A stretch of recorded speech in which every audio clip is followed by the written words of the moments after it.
Sejam muito bem-vindos. Isto vai ser uma apresentação curta e sucinta sobre conceitos-chave de suporte avançado de vida.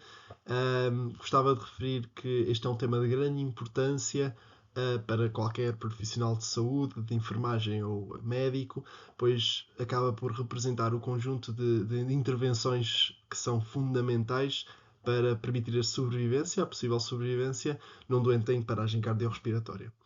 Importa também referir que tudo o que vamos falar aqui vai de encontro àquilo que são as recomendações da ILCOR, que são emitidas e reproduzem-se em guidelines de duas sociedades, a americana e a europeia. Iremos incidir mais sobre a sociedade americana, a American Heart Association, mas sabemos que existem poucas variações de uma para a outra. A European Council of Resuscitation também emite guidelines. Importa referir que isto é um tema em permanente atualização.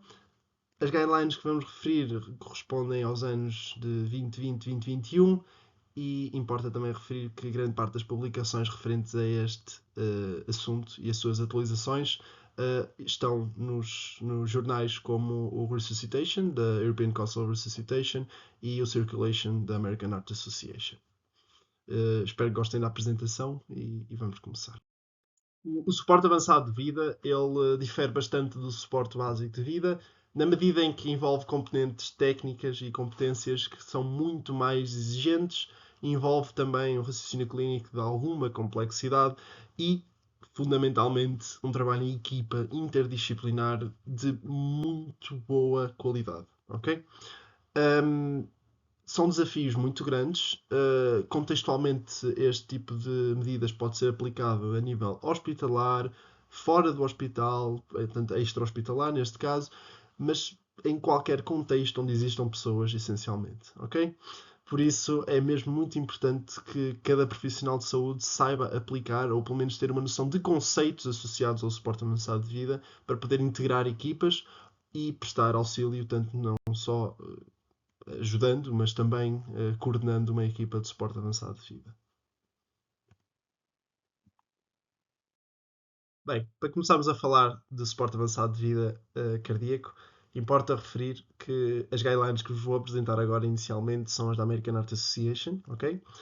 Posto isto, identificamos uma PCR, qual é que é, assim, a primeira atitude que devemos ter? São duas, na verdade. Uma é começar a fornecer oxigênio, que envolve fazer compressões e ventilações, num rácio de 30 para 2.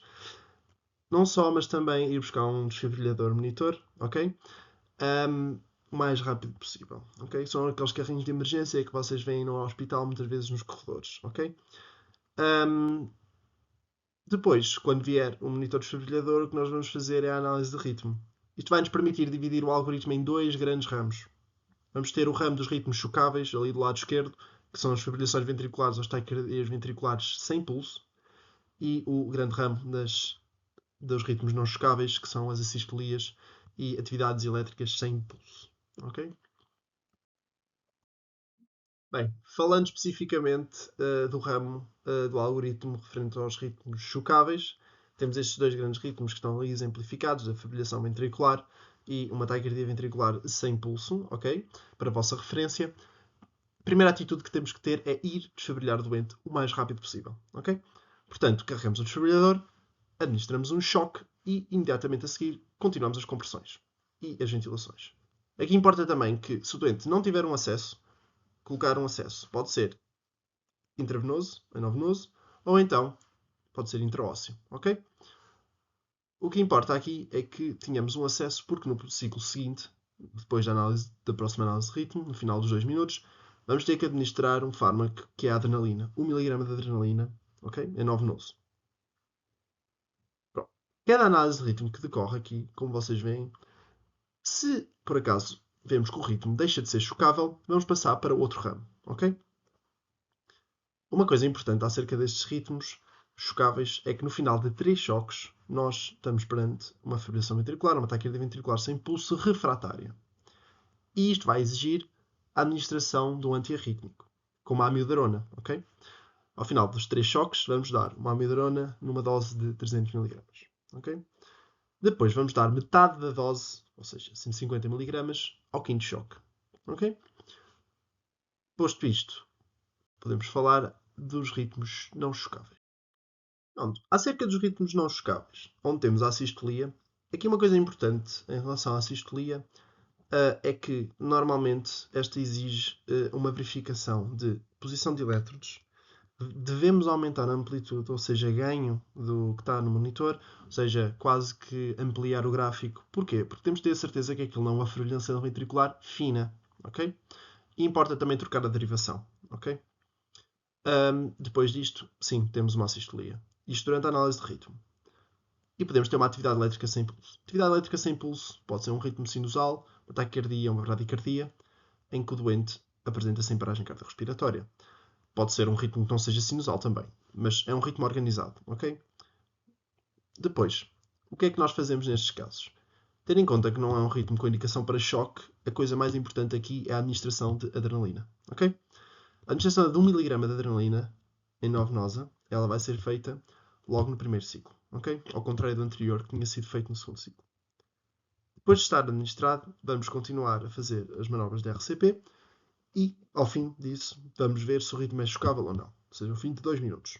Fazemos uma nova análise de ritmo e, se passar a ser chocável, vamos mudar para outro ramo, ok? Se continuar como não chocável, vamos cumprir um ciclo seco, que é assim que nós chamamos, um ciclo sem adrenalina, e ao final dos 2 minutos, repetimos a análise de ritmo. Permanece não chocável, passamos a um ciclo de adrenalina, ok? E assim sucessivamente. Mais à frente vamos falar um bocadinho melhor disto e com uns esquemas um bocadinho mais ilustrativos. Pronto, aqui é o algoritmo na globalidade. Ele aqui faz um reforço em relação à qualidade das manobras de suporte básico de vida. Eu também queria deixar claro que é fundamental que as manobras tenham qualidade, ok? Porque tudo o que nós estamos a fazer em termos farmacológicos e em termos de desfibrilação não vai ter tanto sucesso se não houver uma RCP de qualidade, ok? É muito importante manter a perfusão e a oxigenação do doente para conseguirmos comprar tempo. Tempo para quê? Tempo para dar terapêuticas que possam reverter aquilo que são as causas reversíveis de paragem cardiorrespiratória, ok? E por falar em causas reversíveis de paragem respiratória, vocês têm do vosso lado direito, ao fundo, aqueles 5Hs e 5Ts que são fundamentais. Vamos falar um bocadinho mais ao pormenor deles num slide mais à frente, mas que devem ser excluídos durante a paragem pela equipa, ok? Pronto. Em relação à via aérea avançada, ela também é fundamental nos casos de paragem cardiorrespiratória. Em relação às cargas e utilização dos desfibriladores, importa referir que, essencialmente, isto é o que está recomendado, mas o que importa é que seja utilizada aquela que é a energia recomendada pelo fabricante. Em caso de dúvida, usamos a carga máxima, ok? Em termos de tratamentos farmacológicos, ali surge a amiodarona como um fármaco antiarrítmico, mas também temos a lidocaína, ok? Em alternativa. Pronto, doses são diferentes, não é? E depois do retorno à circulação espontânea, o chamado ROSC, ou RCE, em português, existe todo um protocolo que tem que ser garantido de pós-PCR, ok? Que não vai ser abordado aqui, mas convém que vocês saibam. Pronto, posto isto e já tendo sido apresentado agora o algoritmo, vamos falar do que é que fazemos num caso de paragem cardiorrespiratória, ok? Portanto, começamos. Estamos num cenário clínico e de um momento para o outro um doente ou deixa de responder ou simplesmente colapsa, ok? O que nós vamos fazer? Nós vamos verificar se o doente está ou não consciente. A avaliação da consciência, conforme o suporte básico de vida, ela implica o estímulo tátil vigoroso nos ombros do doente e uma tentativa ou procura por um tipo de resposta verbal. Perguntamos ao doente se está-me a ouvir, está-me a ouvir. O doente não responde. Estamos com o doente inconsciente. O que é que vamos fazer a seguir? Verificar pulso. Vamos palpar o pulso central, neste caso, dei-vos o exemplo do carotídeo, durante 10 segundos. No final de 10 segundos sentimos pulso, ok? Vamos passar para uma abordagem ABCDE. Continuar com a abordagem. Se não tivermos pulso, então estamos perante um diagnóstico de paragem cardiorrespiratória. A partir daqui, o algoritmo inicia-se. E importa mesmo referir que o diagnóstico de paragem cardiorrespiratória é um diagnóstico clínico, ok? Vocês têm que palpar o pulso do doente, ok? Não assumam por ver um ritmo no monitor que o doente está em paragem cardiorrespiratória, ok? Pode ser uma pista, não é? Vocês veem uma alteração no ritmo, no monitor, e vocês vão ter com o doente, perguntar se ele está, ver se ele está consciente e depois verificar pulso. A verificação de consciência e a verificação de pulso é que precede o início de manobras, ok? Num doente sem pulso. Sempre. Pronto. Sendo que temos um doente em paragem diagnosticada, o que é que nós vamos fazer? Vamos, em simultâneo, vamos pedir a alguém, por favor, para iniciar compressões. Outro elemento vai ficar responsável pelas ventilações e oxigenação. Coisas importantes. Em relação às compressões, vocês sabem do suporte básico de vida que existem características fundamentais para as compressões, sendo elas a relação de 30 compressões para 2 ventilações. É importante o local onde se fazem as compressões, é o terço inferior do externo. Isto é mesmo muito importante porque se vocês estiverem no terço superior, a título de exemplo, vocês estão a ocluir o trato de saída cardíaco, por isso as compressões são não eficazes. Mesmo que o resto esteja tudo bem. Profundidade é fundamental para permitir, basicamente, a imitação de uma sístole de forma completa. Ok? Depois, importante o ritmo, ok? O ritmo vai permitir dar tempo ao coração de encher, ok? Que é de 100 a 120 compressões por minuto. E depois é importante também o retorno total do tórax, ok? Para permitir uma diástole eficaz, ok? Em relação à ventilação e oxigenação, ela vai ser feita com o o dispositivo bolsa-válvula máscara, que é aquele saco que vocês veem do insuflador manual, muitas vezes, que é ligado a uma fonte de oxigênio, metem a 15 litros por minuto. Depois a máscara tem uma técnica de utilização, que é chamada técnica do C e do E, que depois na prática vocês vão aprender melhor. E depois a utilização do tubo de Gadel, que vai permitir uma melhor patência da via aérea, ok? Facilitar a ventilação. Isto tudo está a acontecer em simultâneo com a procura por um monitor desfibrilhador, ok? Alguém vai buscar um monitor desfibrilhador, podem estar no corredor ou na própria sala, e o que é que vai ser feito? Vai ser verificada as condições de segurança do tórax. Isto implica verificar se o tórax não está completamente úmido, por exemplo, se não temos nenhum dispositivo médico no local, ok? Que deve ser naturalmente retirado, ou então adaptamos a posição das pás. E também importa também ver se não temos nenhum penso de medicação, ok? Assegurando isto, nós vamos fazer é colar as pás multifunções no tórax do paciente e, basicamente, vamos fazer a análise de ritmo, ok? O team leader, que depois vamos ver à frente as funções, vai ser responsável por mandar afastar toda a gente da vítima. Ninguém pode estar a tocar no doente na análise de ritmo porque isso vai interferir com o que nós vamos visualizar no monitor, ok? Durante a análise de ritmo, o que é que nós vamos ver? Vamos ver se o ritmo é chocável ou não chocável. Como já tínhamos visto antes, os ritmos não chocáveis vão ser as assistolias ou as atividades elétricas sem pulso, e os ritmos chocáveis vão ser as fibrilações ventriculares ou as taquicardias ventriculares sem pulso, ok?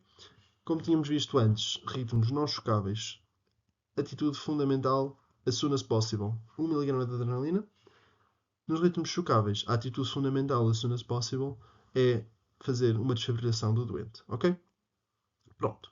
A adrenalina ali, no chocável, assim que entra, ela vai estar ciclo 5, ciclo não, ciclo 5, ciclo não, ok? Quer isto dizer que num primeiro ciclo vamos dar adrenalina, num segundo não damos adrenalina, que corresponde ao ciclo seco, e num terceiro voltamos a dar adrenalina. Num quarto não damos, e assim sucessivamente, ok? E entramos no primeiro ciclo de SAV. Durante o primeiro ciclo de SAV, aqui o fundamental é garantir que as compressões e as ventilações, ou seja, as manobras de ressuscitação cardiopulmonar, estão a ser otimizadas. Ou seja, o que é que quer isto dizer? Ao nível das compressões, caso exista, deve ser colocado um plano duro, que é uma superfície de acrílico ou algum polímero, que importa que seja duro, que é colocado entre o doente e a cama do doente, ok? Que é para as compressões serem muito mais eficazes. Ela deve ser deslizada, por exemplo, em pausas ventilatórias, ou durante um momento que seja, por exemplo, uma análise de ritmo, deve ser deslizado o plano duro por baixo do doente, ok? Isto envolve uma coordenação da equipa, pois pelo menos 2 elementos terão que virar o doente para um dos lados e o plano duro por outro elemento deslizado por baixo, ok? Minimizando ao mínimo as interrupções das compressões. Depois, importa também nesta fase, se ainda não foi feito, colocar a cama a 0 graus e ajustar toda a posição cama, reanimador, para permitir que as compressões sejam ótimas. Isto pode envolver a utilização de um patamar ou baixar a altura da cama. O que importa é que as compressões estejam a ser feitas a um ritmo de 100 a 120, que estejam a ser feitas com uma profundidade de 5 a 6 cm ou com o retorno completo do tórax, e também a posição das mãos seja aquela no terço inferior do externo. Okay? Depois, em relação à otimização das ventilações, critério de qualidade é ver se há ou não uma expansão do tórax eficaz, ok?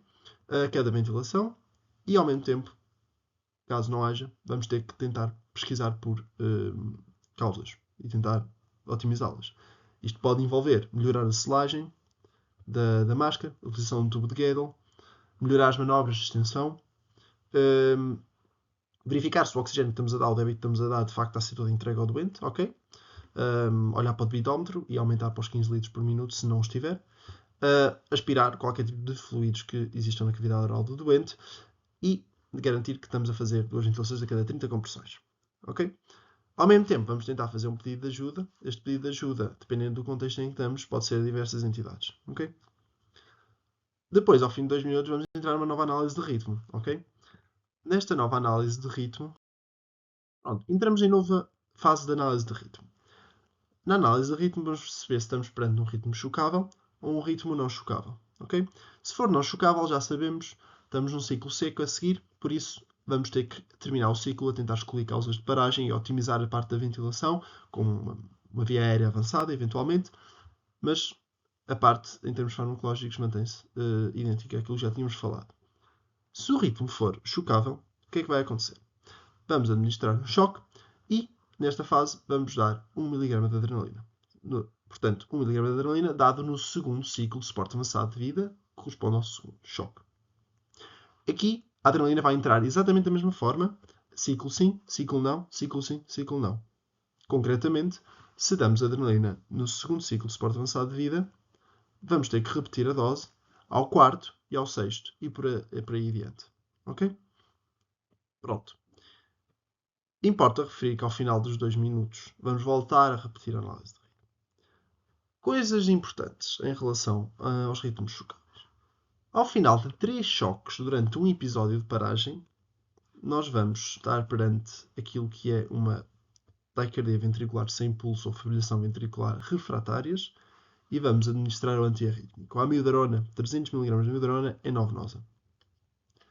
Ao final de 5 choques, vamos dar uma segunda dose, que corresponde à metade da dose inicial. São 150 mg de amiodarona endovenosa. Ok? Depois não voltamos a dar amiodarona. Ok? E continuamos com a adrenalina ciclo sim, ciclo não, ciclo sim, ciclo não. Ok?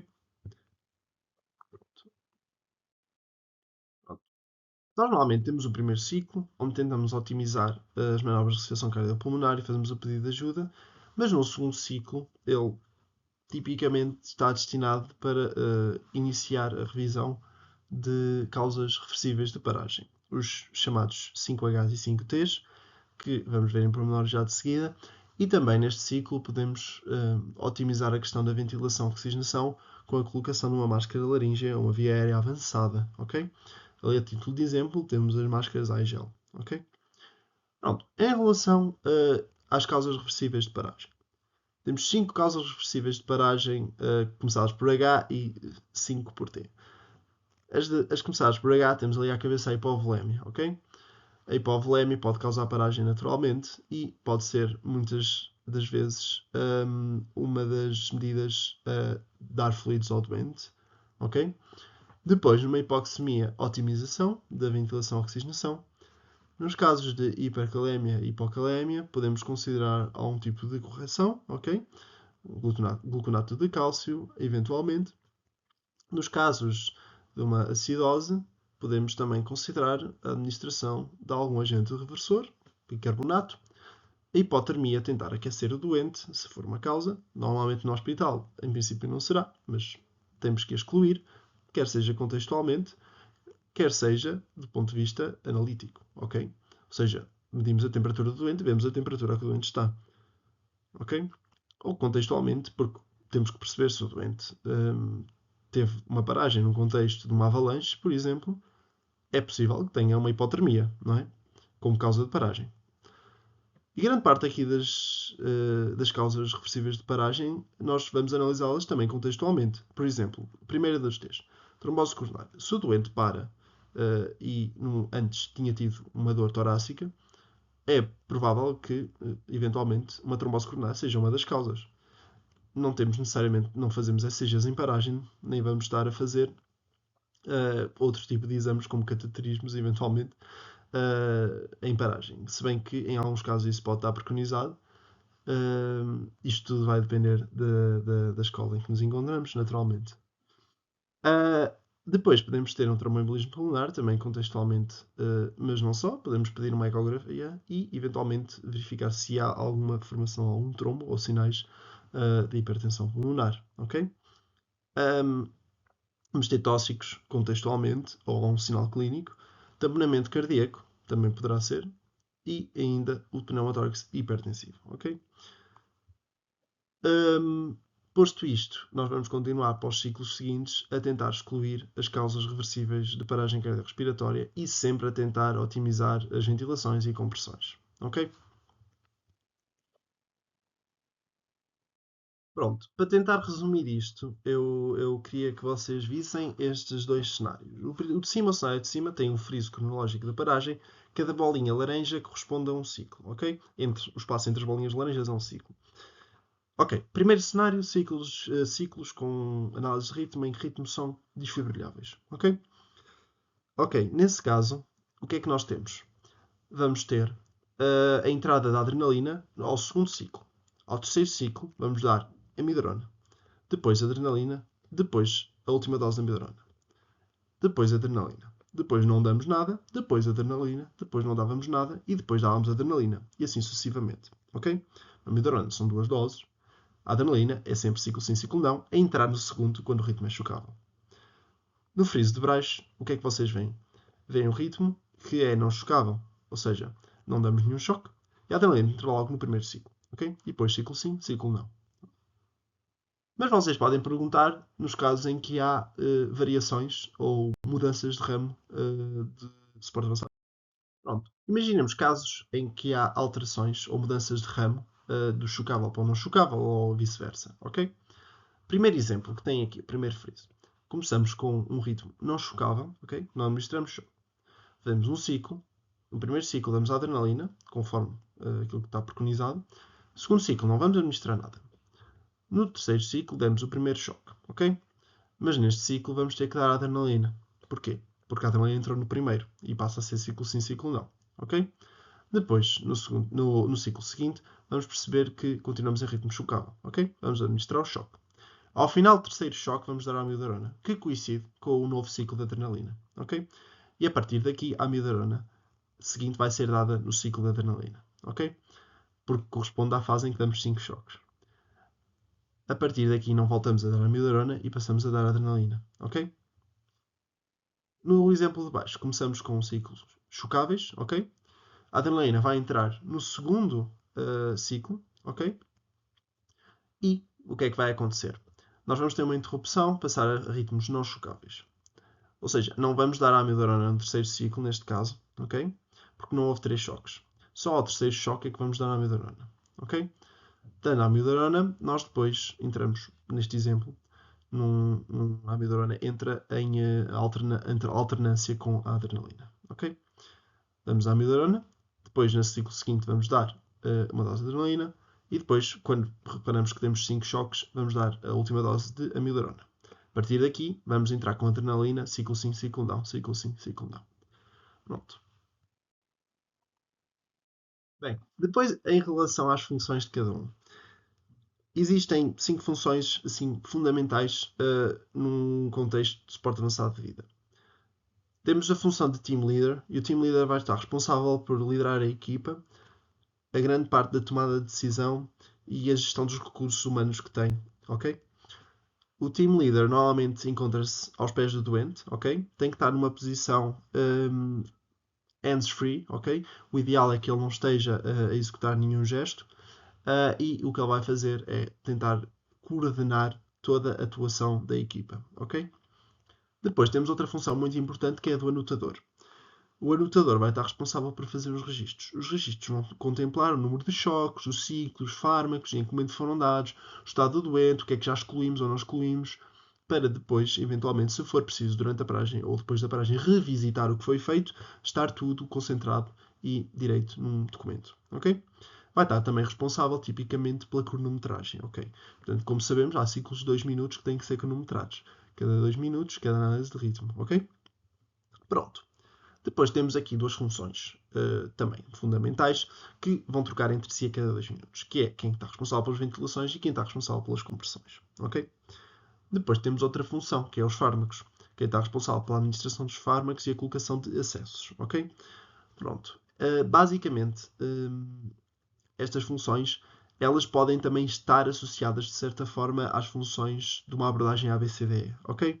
Em que quem está responsável pela ventilação tipicamente era a mesma pessoa responsável pelo A e pelo B, quem está pela compressão tipicamente pelo C, o anotador entra aqui como quinto elemento e fundamental também, não necessariamente associado a nenhum deles, mas pode estar associado ao D e ao E.